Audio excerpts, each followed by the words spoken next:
Good morning बच्चों। आज हम कुछ इम्पोर्टेंट टॉपिक पढ़ने जा रहे हैं, effect of pressure and temperature. अब इफेक्ट किस चीज़ पे? हर एक चीज़ पे, दुनिया की हर एक चीज़ पे प्रेशर और टेम्परेचर का इफेक्ट पड़ता है। अगर मैं इस कमरे का भी प्रेशर चेंज कर दूँ, कम कर दूँ, ज़्यादा कर दूँ, तो हमारी बॉडी उस चीज़ को रिस्पॉन्स करेगी। अगर मैं टेम्परेचर चेंज कर दूँ तो हमारी बॉडी उस चीज़ को रिस्पॉन्स करेगी। जैसे मैं एग्जाम्पल देता हूँ, अगर मैं प्रेशर कम कर दूँ इस कमरे का, तो आपको पता है हमारा ब्लड का प्रेशर जो ज़्यादा हो जाएगा। मतलब कंपैरिजन, अभी तो हमारे ब्लड को प्रेशर को मेंटेन किसने कर रखा है? एटमॉस्फेयर के प्रेशर। अब जब मैं बाहर का प्रेशर कम कर दूंगा तो एक खून बाहर को आ सकता है, हो सकता है हम फट भी जाए, ब्लास्ट हो जाए। तो स्पेस में यही होता है। स्पेस में क्या होता है? हम लोग स्पेस सूट क्यों पहन के जाते हैं? स्पेस सूट हम इसलिए पहन के जाते हैं कि स्पेस सूट जो मैंने पहना है ना, वो क्या करता है? वो एक एक्सटर्नल प्रेशर प्रोवाइड करता है ब्लड प्रेशर को मेंटेन करने के लिए। नहीं तो ऊपर तो स्पेस में ब्लास्ट हो जाएगा तरबूज की तरह। ठीक है, ऐसे ही जैसे जब हम हिली एरियाज में जाते हैं, हिल स्टेशन पे जाते हैं, तो जैसे ऊपर जाते जाते हैं, पहाड़ पे जाते जाते हैं, तो सबसे पहले ट्रोपोस्फेयर, फिर स्ट्रेटोस्फेयर, है ना, फिर आगे बताओ, पता ही नहीं है। थर्मोस्फेयर। देखो, तुम से मिले थे exo, troposphere, stratosphere, mesosphere, thermosphere, exosphere. जैसे जैसे हम ऊपर जाते जाते हैं क्या होता जाता है? एटमॉस्फेरिक प्रेशर कम, प्रेशर भी कम होता जाता है, एयर कम होती जाती है, तो प्रेशर भी कम होता जाता है। तो जैसे ही हम लोग पहुंचते हैं स्ट्रेटोस्फेयर, तो स्ट्रेटोस्फेयर पे मतलब जहाँ पे हमने मान लो हिमालय की चढ़ाई कर रहे हैं, तो कई लोगों के नाक में से खून निकलने लगता है, क्योंकि वहाँ पे प्रेशर कम है। और हमारी बॉडी की सबसे पतली झिल्ली, सबसे पतली मेम्ब्रेन है नाक की मेम्ब्रेन। जब अगर मैंने किसी के थप्पड़ में मार दिया ना तेज पे, तो गाल से यहाँ से ब्लड प्रेशर उधर को भगेगा और उधर को भगेगा, बीच में बढ़ेगी नाक, तो नाक से यहाँ खून बाहर आ जाएगा। तो इसलिए नाक से खून बाहर आ जाता है। कई बार होंठ से भी आ जाता है, थप्पड़ पड़ जाते हैं, तो होंठ भी पतली झिल्ली है ना। तो यही सारी चीजें हमें पढ़नी है। तो मैं तुम्हें एक एग्जांपल बताता हूँ कि प्रेशर कुकर, खाना बनाते हैं ना प्रेशर कुकर में, प्रेशर कुकर में खाना क्यों बनाते हैं, तो उस कंसेप्ट को समझना। यहाँ मैंने 3 बर्तन लिए, जिनमें से एक है मेरे पास प्रेशर कुकर,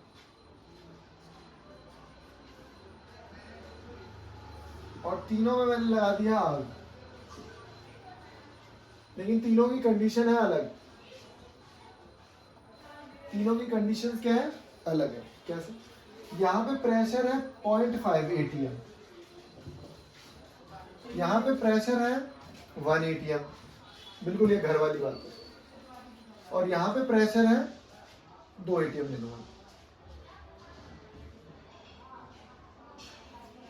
मतलब ये मैं बिल्कुल वैसे बता रहा हूँ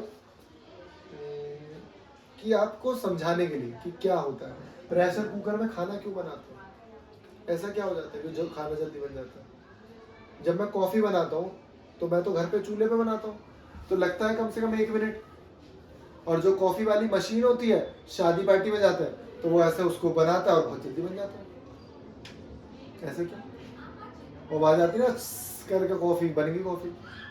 तो ऐसा क्या करता है? उसमें क्या होता है? बताता हूँ, देखो। अब बिल्कुल सिंपल, हम लोग आलू उबालते हैं। इसमें मैंने डाल दिया इसमें आलू। क्या डाल दिया मैंने? आलू। भर दिया पानी, भर दिया पानी। पानी का मैक्सिमम टेम्परेचर कितना हो सकता है? पानी का मैक्सिमम टेम्परेचर होता है 100 के ऊपर पानी एग्जिस्ट नहीं करता। 100 के ऊपर पानी वेपोराइज हो जाता है, मतलब वो स्टीम में बदल जाता है। ठीक है, इसीलिए कभी तुमने गर्म पूड़ी में उंगली डाल दी तो तुम्हारा हाथ जल जाएगा। नहीं करा तो करके देख लेना एक बार, क्योंकि गर्म पूड़ी के अंदर स्टीम है, और स्टीम, उस स्टीम का टेम्परेचर 100 डिग्री से ज़्यादा है। इसीलिए भाप का जला हुआ ज़्यादा खतरनाक होता है, पानी का जले हुए से इतना खतरनाक नहीं होता, क्योंकि उसका टेम्परेचर ज़्यादा है। तो मतलब मुझे पता लगा 100 डिग्री पे ही लिक्विड है, उसके बाद वो गैस बन जाएगा। तो मुझे बताओ, इस वाले जो पानी गर्म हो रहा है नॉर्मल, यहाँ पे, ये हमारे घर की बात चल रही है, एक ATM है यहाँ पे एटमॉस्फेरिक प्रेशर। यहाँ पे जो पानी गर्म हो रहा है उसका मैक्सिमम टेम्परेचर कितना हो सकता है पानी का? अभी तो पता है 100 डिग्री। पानी का टेम्परेचर कितना हो जाएगा मैक्सिमम? 100 डिग्री। 100 के बाद तो भाप बन जाएगा। आलू जो गर्मी ले रहा है वो किससे ले रहा है? पानी से। तो पानी के पास 100 टेम्परेचर है, तो आलू का भी मैक्सिमम टेम्परेचर 100 हो सकता है, उससे ज़्यादा नहीं हो सकता। अगर मुझे आलू को टेम्परेचर बढ़ाना है तो मैं नहीं बढ़ा सकता भाई, क्योंकि आलू डूबे हैं पानी में, पानी का मैक्सिमम ही 100 है, वही उसे हीट दे रहे हैं, तो कहाँ से हो जाएगा उसका, उससे ज़्यादा नहीं हो सकता ना। ठीक है भाई, तो यहाँ पे मैंने इस केस में आलू को पका दिया, पक गया आलू। इस केस में पता क्या होता है, इस केस में क्या है, जो प्रेशर बन रहा है, अगर प्रेशर बढ़ जाता है तो बॉइलिंग पॉइंट भी चेंज हो जाता है। मतलब अगर आलू, एक बात समझने की कोशिश करना, मान लो कि आलू जो 100 डिग्री पे थे पानी, अब वो पानी 150 डिग्री पे उबल रहा है, उबल रहा है मतलब इवेपोरेट हो रहा है। अगर वो पानी इवेपोरेट हो रहा है 150 डिग्री पे, तो पानी का टेम्परेचर कितना, 150, तो आलू का टेम्परेचर कितना, 150, तो क्या जल्दी नहीं उबलेंगे। अब यहाँ पे आ जाओ, ये मैं बात कर रहा हूँ, मान लेते हैं सियाचिन की। सियाचिन हाई माउंटेन जो हाई बैटल ग्राउंड है, बहुत ऊपर, जहाँ पे एयर बहुत कम है, ठीक है। तो सियाचिन में क्या है भाई, सियाचिन में प्रेशर बहुत कम है, 20-20 सीटी लगानी पड़ती है आलू उबालने के लिए, 20 सीटी, और हेलीकॉप्टर से जाते हैं, सिलेंडर ऊपर से नीचे गिरा देते हैं एक जगह, क्योंकि वहां जगह ही नहीं है हेलीकॉप्टर उतारने की, बहुत कम स्पेस है, पता ही नहीं लगता कभी धंस ना जाए, लैंड ही ना हो ठीक से, समझे, तो ऊपर से ही सामान गिरा देते हैं, हवा से उठा लो।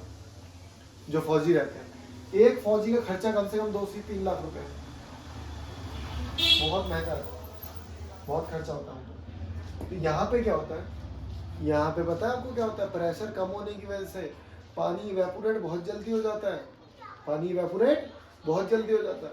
और पानी इवेपोरेट मान लेते हैं, अगर 50 डिग्री पे ही पानी इवेपोरेट हो गया, तो आलू का मैक्सिमम टेम्परेचर कितना, 50। आलू का मैक्सिमम टेम्परेचर कितना, 50।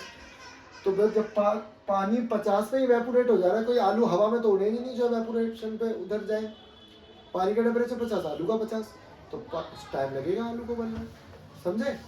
तो ये समझा मैंने तो प्रेशर, कि प्रेशर की वजह से क्या क्या चेंजेस आते हैं।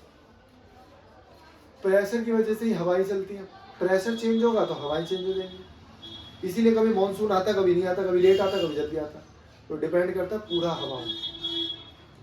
और तुमने देखा भी होगा गर्मियों में लू चलती है बहुत ज्यादा हवाएं, क्यों, सरफेस पे जब गर्मी होगी, सरफेस जब गर्म हुआ तो गर्म हवा ऊपर उठी, लो प्रेशर क्रिएट हुआ, लो प्रेशर क्रिएट हुआ, लो प्रेशर क्रिएट हुआ, आसपास की सारी हवा आएगी उसे भरने के लिए, तो हवाएं चलेंगी।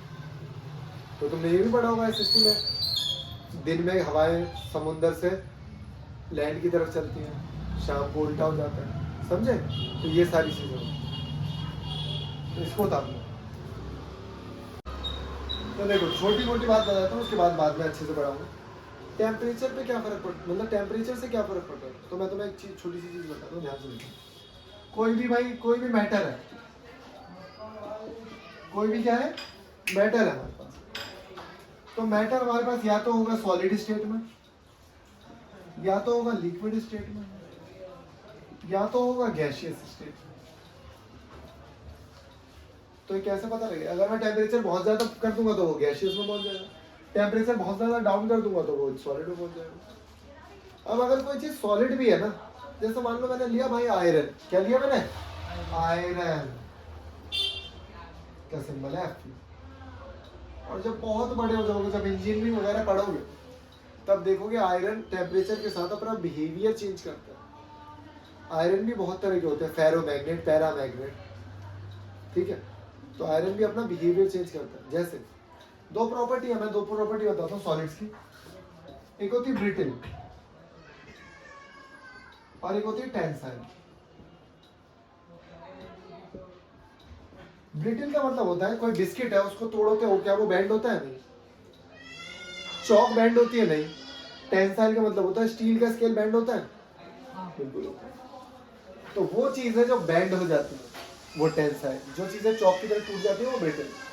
आपको पता है उसी स्टील को जो ऐसे लचीला है, मैं -100 डिग्री पे ले जाऊं तो बिस्किट की तरह टूट जाएगा। अगर किसी चीज को बहुत ज्यादा, तुमने देखा धनिया, हाँ धनिया देखिए, अब उसे ऐसे मसल दो, क्या वो टूट जाएगी, क्या चूर चूर हो जाएगी, लेकिन अगर हम उसे फ्रीज कर दिया नाइट्रोजन से, फिर आप उसे ऐसे क्रश करोगे ना, पता है क्या होगा, ऐसे कांच की तरह टूटेगी, जैसे टेम्पर ग्लास नहीं टूट जाता वैसे। वीडियो डाल दूंगा मैं और देखना उसको।